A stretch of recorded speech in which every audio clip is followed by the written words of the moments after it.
Phone tapping కేసులో కీలక విషయాలు బయటపడుతున్నాయి. గత ఎన్నికల సమయంలో నవంబర్ 17న పెద్ద ఎత్తున ఫోన్లు ట్యాపింగ్ చేసినట్టు తెలుస్తోంది.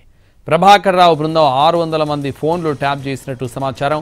మావోయిస్టులకు సహకారం అందిస్తున్నామంటూ సానుభూతి పరుల పేర్లతో ఫోన్లు ట్యాపింగ్ రివ్యూ కమిటీకి మావోయిస్టుల పేర్లపై నంబర్లు ఇచ్చారు.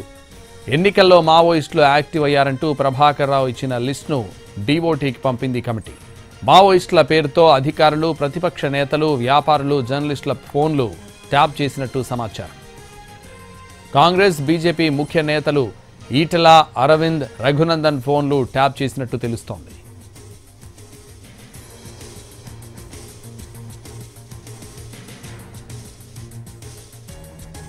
ఫోన్ ట్యాపింగ్ కేసులో కీలక విషయాలు బయటపడుతున్నాయి.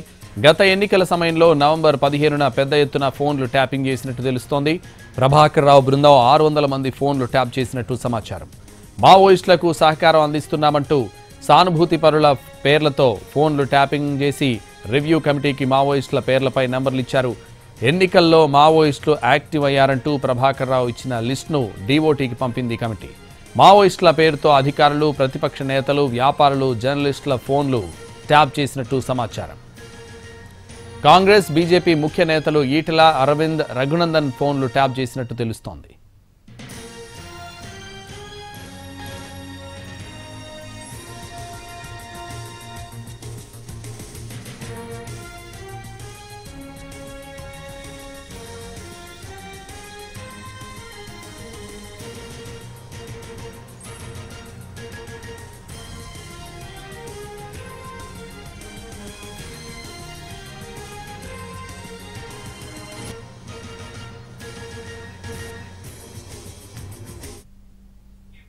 ఫోన్ ట్యాపింగ్ కేసులో కీలక విషయాలు బయటపడుతున్నాయి. గత ఎన్నికల సమయంలో నవంబర్ 17న పెద్ద ఎత్తున ఫోన్లు ట్యాపింగ్ చేసినట్టు తెలుస్తోంది.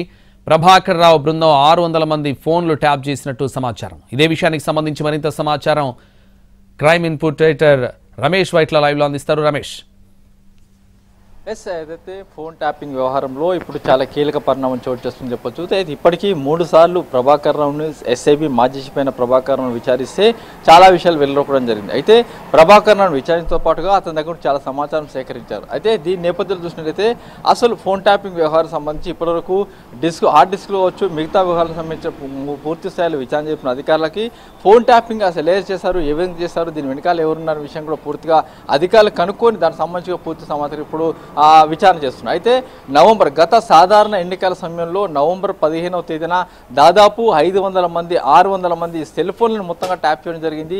అయితే 600 మంది సెల్ ఫోన్లను ఏ విధంగా ట్యాప్ చేస్తారని ఒక అనుమానం వచ్చినప్పుడు ఇది పూర్తిగా ఏదైతే ప్రభాకర్ రావు అక్కడ ఉన్న రివ్యూ కమిటీని మెస్మరైజ్ చేసి మాయమాటలు చెప్పేసి అక్కడ ఏదైతే సాధారణ ఎన్నికల సమయంలో మావోయిస్టులు పూర్తిగా యాక్టివ్ అయిపోయారు, మావోయిస్టులు ఎక్కడ పడితే అక్కడ తిరుగుతున్నారు, మావోయిస్టులు పెద్ద ఎత్తున ఆర్థిక సాయం చేస్తున్నారు, మావోయిస్టులు పెద్ద ఎత్తున డబ్బులు తీసుకువెళ్తున్నారు, మావోయిస్టు చాలా ప్రాంతాల్లో సంచరిస్తున్నారు. అయితే వీళ్ళ ఫోన్లను ట్యాప్ చేయాల్సిన అవసరం ఉందని చెప్పి కూడా 600 మంది ఫోన్లను సాధారణ ఎన్నికల సందర్భంలో 600 మంది ఫోన్లను రాజకీయ నాయకులు కావచ్చు, వ్యాపారవేత్తలు కావచ్చు, జర్నలిస్టులు కావచ్చు, లేకుంటే మిగతా రంగానికి చెందిన వాళ్ళు కావచ్చు, వాళ్ళ ఫోన్ నెంబర్లు అనుకో రివ్యూ కమిటీకి ఇచ్చి ఆ మేరకు ఆమోదం తీసుకొని 600 మంది ఫోన్లను ఏకకాలంలో నవంబర్ 15వ తేదీ నుంచి కూడా వాళ్ళు ట్యాపింగ్ చేసినట్లుగా అధికారులు గుర్తించారు. అయితే ఇప్పుడు 600 మంది సెల్ ఫోన్ ట్యాపింగ్లలో ఎవరెవరు ఉన్నారు ఏంటనే విషయం కూడా ఇప్పుడు కీలకంగా మారింది. ఇప్పటికే మహేష్ కుమార్ గౌడ్ని ఏదైతే పీసీసీ చీఫ్ అయిన మహేష్ కుమార్ గౌడ్ని పిలిచి విచారించాల్సిన స్టేట్మెంట్ రికార్డ్ చేశారు. దాంతోపాటుగా మహబూబ్నగర్ జిల్లా నుంచి కావచ్చు, అటు ఆ నాగర్ కర్నూలు జిల్లా కావచ్చు, లేకుంటే మిగతా నల్గొండ జిల్లా నుంచి పెద్ద ఎత్తున వాళ్ళందరూ కూడా పిలిచి విచారించ జరిగింది. అయితే వాళ్ళు ఇచ్చిన స్టేట్మెంట్ ఆధారంగా చూసినట్లయితే ఎన్నికల సమయంలో ఏదైతే రాజకీయ ఎత్తుగడ వేస్తుంటే దానికంటే ముందు బీఆర్ఎస్ నాయకులు వెళ్ళేసి ఆ ఎత్తుగడను భగ్నం చేసిన దాఖలాలు కనబడ్డాయి. ఆ నేపథ్యంలో మాకు ఫోన్ ట్యాపింగ్ చేసిన అనుమానం వచ్చింది. అయితే ఇప్పుడు మీరు పిలిచిన నేపథ్యంలో చూస్తే నిజంగా మా ఫోన్లు ట్యాప్ అయిన విషయం బయటకు వచ్చింది. కాబట్టి మా 600 మంది సెల్ ఫోన్లను ఇప్పటికైతే అటు ప్రభాకర్ రావు తర్వాత ప్రణీత్ రావు వీళ్ళిద్దరు కలిసి కూడా ట్యాప్ చేసిన విషయం అయితే ఇప్పుడు వెలుగులోకి రావడం జరిగింది. అయితే ఈ 600 మంది టెలిఫోన్ ట్యాపింగ్లలో రాజకీయ అధికార పక్షం కావచ్చు, ప్రతిపక్షం కావచ్చు, లేకుంటే విపక్షం కావచ్చు, లేకుంటే అధికారులు కావచ్చు, లేకుంటే జర్నలిస్ట్ కావచ్చు, జడ్జిలు కావచ్చు, ఇలా ప్రతి రంగానికి సంబంధించిన వాళ్ళందరూ కూడా ఫోన్లను ట్యాప్ చేయడం జరిగింది.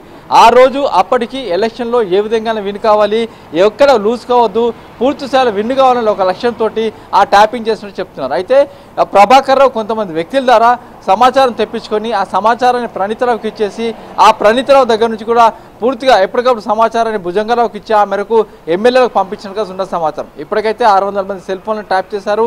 అది మావోయిస్టుల పేరు మీద ట్యాప్ చేసినట్లు ఇప్పుడు అధికారులు చెప్తున్నారు. దీనికి సంబంధించి ఇక పూర్తిసారి విచారణ చేస్తున్నాం. ఫర్దర్గా ఇంకొంతమందిని విచారించే అవకాశం ఉంది. వాళ్ళ స్టేట్మెంట్ రికార్డ్ చేస్తామని అధికారులు అంటున్నారు. Right, thank you.